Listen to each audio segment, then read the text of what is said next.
शक्तीपीठ म्हणजे काय? नवदुर्गांच्या रूपांची नावं सांगा. नवरात्रीची सुरुवात कुणी केली?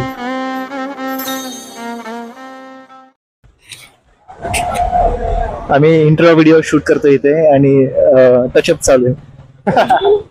हो चालू आहे. बोलतो. अरे यार असं करायचं. 3, 2, 1 गो. तर नमस्कार मित्रांनो, द ट्रिनिटी क्रिएटर्स मध्ये तुमचं खूप स्वागत आहे. तर मित्रांनो, नवरात्रीच्या सगळ्यात आधी नवरात्रीच्या तुम्हाला सगळ्यांना खूप खूप शुभेच्छा. आपण गणपतीमध्ये 2 ब्लॉग घेऊन आलो होतो आणि तसाच सेम नवरात्रीचा सुद्धा ब्लॉग आपण घेऊन आलोय आणि त्यामध्ये आपण वेगवेगळे सगळ्यात आधी देवीचं दर्शन सुद्धा होणार आहे या ब्लॉग मध्ये आणि सोबतच काही फन चॅलेंजेस होणार आहेत, काही क्वेश्चन अँड आन्सर सुद्धा होणार आहेत आणि सगळे डेकोरेशन आम्ही तुम्हाला वेगवेगळे दाखवू, दर्शन सुद्धा या ब्लॉग मध्ये तुम्हाला आम्ही दाखवू. दरवेळेस सारखंच ह्या व्हिडिओ मध्ये खूप मजा येणार आहे. वेगवेगळे खूप क्वेश्चन काढलेले, सिद्धींनी काढलेले, तर सुद्धा काढलेले. खूप मजा येणार आहे. एंड पर्यंत बघा, तुम्हाला सुद्धा मजा येईल. आणि आता आम्ही चाललोय आशापुरा माताच्या इथे, आशापुरा माताच्या इकडे जे गोकुलधाम गंगाधामकडे आहे. गंगाराम चौकाच्या इथं आहे. गंगाराम चौकामध्ये आशापुरा माताचं मंदिर आहे, तिथे आम्ही आधी जाणार आहे आणि हा ब्लॉग शेवटपर्यंत नक्की बघा. चलो. Keep watching.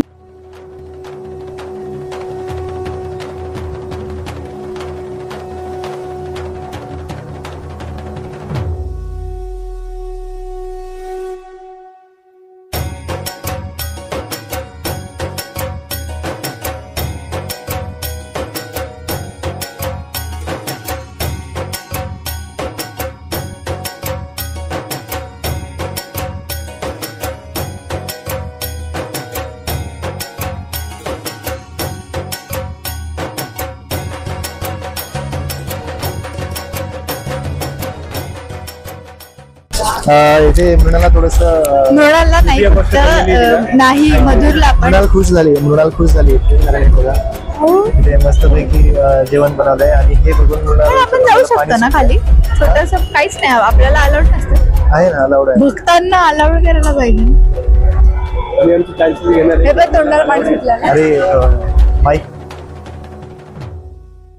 आम्ही आलो आहे आशापुरा माता मंदिरच्या इथे. तिथे आम्ही आता जाऊन आलेलो आहे. हे आहे गंगाधामच्या वरच्या रोडला.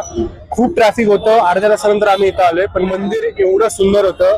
एवढ्या नाही का डेकोरेशन, म्हणजे कुठलीही एक सुद्धा जागा अशी नव्हती तिथं डेकोरेशन केलेलं होतं. एवढं सुंदर होतं, डोळ्यांसाठी एक नंबर होतं. नवरात्रीच्या 9 दिवसांमध्ये तुम्ही एकदा तरी नक्कीच इथे व्हिजिट करा. खूप सुंदर मंदिर केलेलं आहे. आणि इथे आलात तर डेकोरेशन पण म्हणजे ह्या वर्षी खूप सुंदर केलंय. असं सगळीकडे फ्लावर्स आणि झुमर सगळं असं काय काय लावलंय. खूप छान आहे. आणि त्याच्या समोरच अजून एक मंदिर आहे. त्या समोरासमोर 2 मंदिर आहेत. तर आता आशापुरा माता मंदिर आहे समोर. आता आम्ही तिकडे चाललोय. तिकडचं हे डेकोरेशन. नाही रे, हे वेगळं. आई माता मंदिर आहे. आशापुरा हे मागच्या मंदिरात आम्ही जाऊन आलो. आता आम्ही समोरच अजून एक मंदिर आहे. आता आम्ही तिथे चाललो.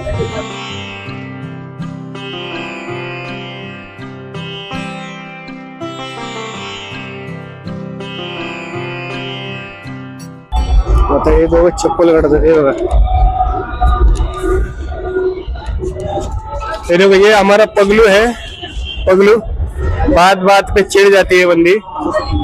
यही बघा, यही है वो, यही है वह. 2-2 मिनिटाला रडणारी मुलगी. रडली नाही अजूनपर्यंत. जस्ट तोंड रडल्यासारखं करते. काहीच मिनिटं झाले त्याच्यामुळे आतापर्यंत रडली नाही. रडली एकदा ऍक्च्युली. आणि याच्या आधी पण तुम्ही बघितलं असेल वेगवेगळ्या व्हिडिओ. रडली मीन्स जस्ट बोलायला रडली नाही. अजून आमचे क्वेश्चन आन्सर्स चालू नाही झाले. क्वेश्चन आन्सर जसे चालू होतील ना तसं उत्तर देता नाही आले की मग रडणं चालू होतं. तसंच आहे.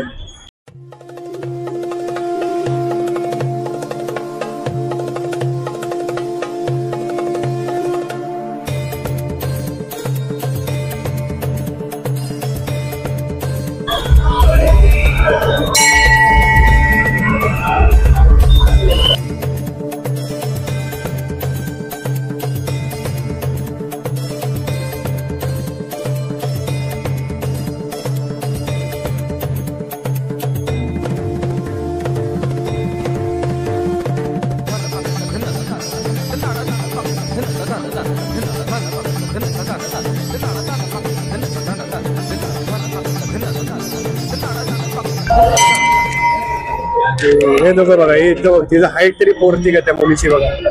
हा बाजूला चला, इकडे इकडे इकडे या, क्षितिज या. आपण या दोघांची आता मेमरी टेस्ट करणार आहे. काय काय तुमच्या दोघांची मेमरी किती शार्प आहे, किती आहे ते आपण चेक करणार आहे. जसं आपण लास्ट शॉर्ट्स मध्ये देवींची आपण नावांचा गेम घेतला होता, तसं तुम्हाला आता सांगायचं की तुमची किती मेमरी स्ट्रॉंग आहे हे आपल्याला कळेल. ओके. 3 देवांचं कुणीही 3 देवांची नावं कोण कोण सांगा. आहे? आधी कोण? तीन सांगायची. One by Ladies one, first, one by one. ladies.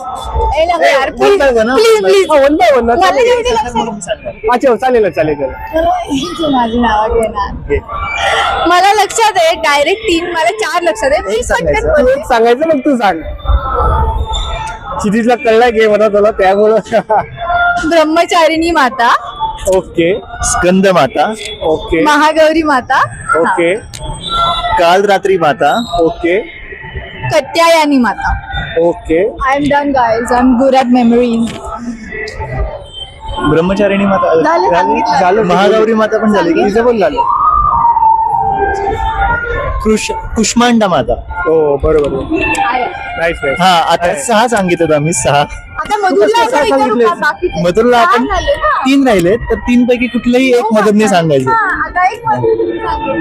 अरे तर आता मधुरने ए, यार असं नाही करायचं यार. सांग, मी जरा कॅमेरावर तुम्ही. तर आम्ही 6 देवींची नावं सांगितली, 6 दुर्गा मातांच्या अवताराची. तर उरलेल्या 3 पैकी एक. मधुरने ऍटलिस्ट एक जरी सांगितलं ना, म्हणजे आम्ही 6 सांगितले, मधुरने एक जरी सांगितलं तरी एनफ आहे. ठीक आहे, एक 3 ना? मधले एक. हा सिद्धी धरती माता. हा ठीक आहे. right, जरा. right. अजून 2 माझ्या लक्षात येते ते मला फर्स्ट लेटर सापडत. सिद्धिदात्री माता. सिद्धी धर हा. ठीक आहे, नो इश्यूज. धरती माता.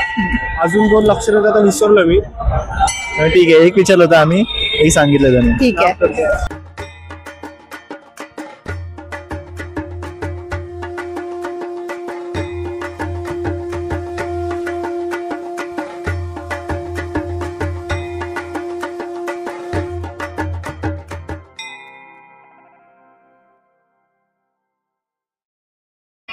तर गाईज आम्ही आता आलोय इथे मुक्तांगण जवळ एक देवीचं मंदिर आहे, तिथं आम्ही आता आलोय आणि इथे लक्ष्मी माताचं मंदिराचा देखावा सादर केलाय.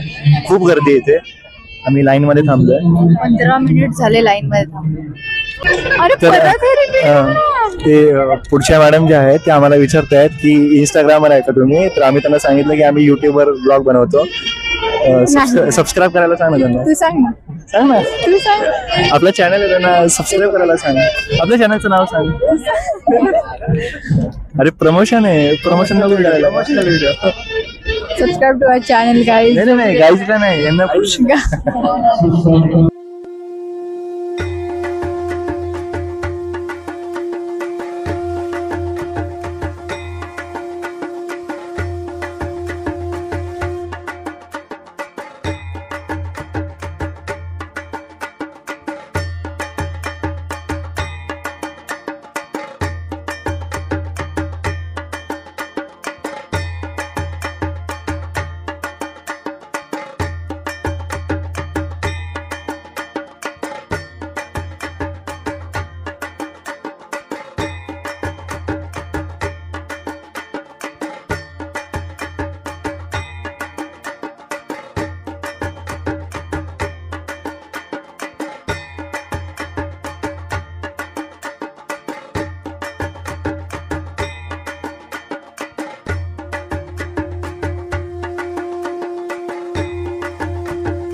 तर माझ्याकडे ह्या दोघांसाठी एक प्रश्न आहे, तो आपण त्यांना विचारू जरा. ठीक आहे, बॅक कॅमेरा देऊ का? तर माझ्याकडे ह्या दोघांसाठी एक छोटस चॅलेंज आहे. चॅलेंज म्हणजे Q&A आहे. 2 छोटे क्वेश्चन आहेत. ठीक आहे, बघूया त्यांना माहितीये का. ठीक आहे, तुम्हाला टोटल आपल्या इथे म्हणजे इन जनरल किती शक्तीपीठ आहे हे माहितीये का? भारतात कसं भारतात 51 शक्तीपीठ आहेत. 51. 51. ओके, बरं ठीक आहे. आणि शक्तीपीठ म्हणजे काय हे माहितीये का? हो माहिती आहे. काय नाही. शक्तीपीठ म्हणजे देवी सतीच्या शरीराचे वेगवेगळे भाग झाले होते आणि ते भाग वेगवेगळ्या ठिकाणी पडले होते. ज्या ज्या ठिकाणी पडले त्याला शक्तीपीठ असं नाव पडलं. He knows everything guys. ठीक आहे, महाराष्ट्रात किती आहेत हे तरी माहित असेल तुला, माहितीये का? काहीतरी 3 आहेत. ती 3.5 आहेत. 3.5 महाराष्ट्रात 3.5 आहेत. भारतात 51 शक्तीपीठ आहेत. आणि काही काही ग्रंथामध्ये असं दिलंय की 108 शक्तीपीठ आहेत टोटल. असं वेगवेगळी माहिती आहे. ठीक आहे. Anyways, he knows everything, no problem. आता आम्ही आलोय पद्मावती मधल्या काळूबाई माता मंदिराच्या इथे आणि आजची आमची ही 4थी देवी आहे. आतमध्ये कॅमेरा अलाउड नसल्यामुळे देवीचे व्हिडिओज आम्हाला काढता आले नाही. तर आम्ही आता आलोय पद्मावती माता मंदिराच्या इथे.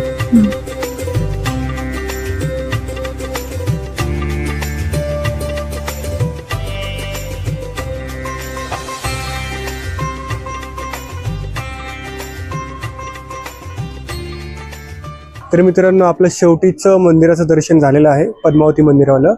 तर जाता जाता एक छोटासा प्रश्न तुमच्यासाठी परत आहे, देता आलं तर देऊ शकता, म्हणजे असं हे की नाही, नवरात्रीची सुरुवात कुणी केली, कशी झाली, किंवा तुम्हाला काय वाटतं? नवरात्रीची सुरुवात कशी झाली, कोणी केली, किंवा कशामुळे झाली? इतकं माहिती की ते देवीचं 9 दिवस चाललेलं असतं वध. देवीचं युद्ध चालू असतं. युद्ध चालू असतं 9 दिवस. आणि मग त्याच्यामुळे देवीचं युद्ध चालू असतं. त्यानंतर चालू झालं नवरात्री. तसं तर बोलतात तसं, पण एक्झॅक्टली उत्तर तसंच नाहीये. म्हणजे आता जुन्या ह्याच्यामध्ये तर लिहिलेलं आहे की श्रीरामनी चालू केलं होतं. श्रीरामांनी. हो, ज्यावेळेस रावणाचा वध करायला गेले होते त्यावेळेस त्यांना राक्षसांनी काहीतरी कार्य दिलं करायला, त्यावेळेस देवीचं ते वर्णन होतं. त्याच्यानंतर बोलतात कथामध्ये, पुराणामध्ये लिहिलेलं आहे की त्याच्यानंतरच नवरात्रीची सुरुवात झाली होती. पण स्पष्ट असं कुठं लिहिलेलं नाही की कधीपासून चालू झाली म्हणून. Nice question. माहिती पाहिजे, या प्रश्नाचं उत्तर माहिती पाहिजे. जर आमचं उत्तर चुकलं असेल तर आम्हाला कमेंट मध्ये नक्की कळवा की खरं उत्तर काय आहे याचं. खरं उत्तर असं तुम्हाला माहिती असेल तर सांगा. म्हणजे इंटरेस्टिंग क्वेश्चन आहे की नवरात्रीची सुरुवात कशी झाली किंवा कशी झाली, आम्हाला माहिती पाहिजे. नवरात्री चालू झाल्यापासून थोडंसं रिसर्च करून आम्हाला कळलंय की असं असं आहे म्हणून, त्याच्यामुळे. तर आपला ब्लॉग इथे संपलेला आहे. आपण वेगवेगळ्या मंदिरामध्ये जाऊन डेकोरेशन पाहिलं आणि काही पण ब्लॉग्स होते, काही दर्शन घेतलं, पण क्वेश्चन्स होते, ते सगळे आम्ही दाखवले. आणि लवकरच आम्ही पुढचा ब्लॉग घेऊन लवकरच येणार आहेत. आणि हा व्हिडिओ जर आवडला असेल तुम्हाला तर प्लीज लाईक करा. एक लाईकनी खूप आम्हाला भारी वाटतं. आम्हाला अजून अशा व्हिडिओ बनवायला प्रोत्साहन भेटतं. तुम्ही जर लाईक केलं, तुम्ही जर एखादी कमेंट केली तर आम्हाला भारी वाटतं की आम्ही जे करतोय ते थोडंफार तुम्हाला आवडतं आणि तुम्हाला आम्ही अजून केलं पाहिजे. तर लाईक जरूर करा आणि सबस्क्राईब वाला बटन सुद्धा दाबा. Yes, so please do not forget की लाईक करा, सबस्क्राईब करा. आणि आम्ही नवरात्री रिलेटेड अजून भरपूर शॉर्ट्स टाकल्यात. अजून एक पुढचा व्लॉग पण घेऊन येणार आहे. त्याच्यामध्ये आम्ही जेवढं पॉसिबल होईल, आम्ही बरेचसे क्वेश्चन अँड आन्सर्स केलेत. त्याच्यामध्ये जर काही चुकलं असेल तर यू कॅन करेक्ट अस. काही बरोबर आहे, काय जेवढं आम्हाला माहिती तेवढं आम्ही सगळं तुमच्यापर्यंत पोहोचवण्याचा प्रयत्न पूर्ण केला. सो प्लीज शेवटपर्यंत बघा, नक्की लाईक करा, सबस्क्राईब करा आणि कमेंट करा. नवरात्रीच्या खूप खूप साऱ्या शुभेच्छा तुम्हाला पुन्हा एकदा. Thank you so much.